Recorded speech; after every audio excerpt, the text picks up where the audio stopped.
Welcome back. Well, the markets are making a bit of a charge again to the high point of the day. Remember, in the first hour itself, we hit that high and then we came off the top. In fact, we went into the red as well.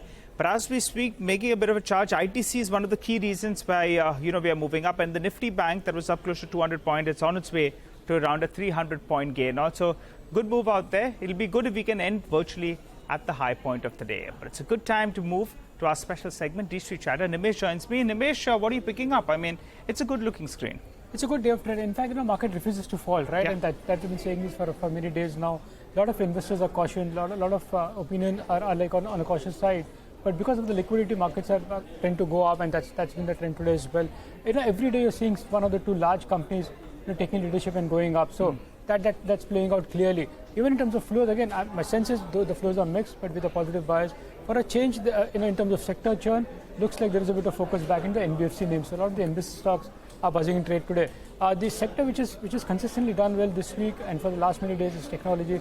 Even in today's trade, I understand tech stocks are well bid by the larger institutions. So, and remember, this is one space which is relatively under-owned by the larger institutions. So some bit of catch-up is happening in terms of rotational trade there as well.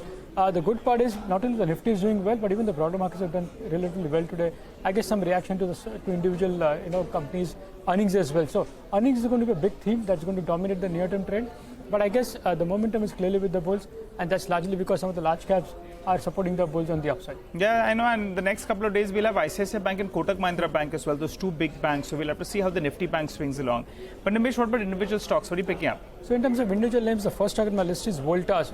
Almost at 52-week low. Stock is relatively underperformed. Looks like large part of the selling from a leading FI seems to be largely over now. That's the overall feedback. And in fact, in the last couple of days, I understand a domestic mutual fund has done active buy. So some bit of support coming in Voltas at lower levels. So that's the first one. The second stock is Stovekraft. Again, this is one stock almost at 52-week lows. Been consolidating in a very narrow range for the last many weeks now. I understand even in Stovekraft for the last couple of days, some small blocks are changing hands, and I believe one of the domestic PMS is active buyer in Stovekraft in those block deals. So maybe the disclosures could be important there. The third stock is Spandana.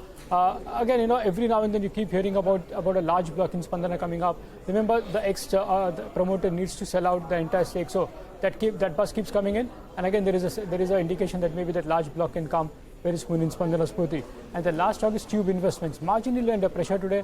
The stock has been a huge outperformer in the last many months. And again, at close to 52-week highs.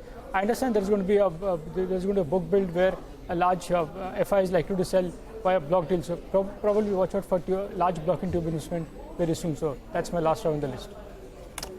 Nimesh, thanks very much. Interesting list as always. Stovekraft, Voltas, Tube, some of the names which Nimesh highlights. Well, Mitesh is with us to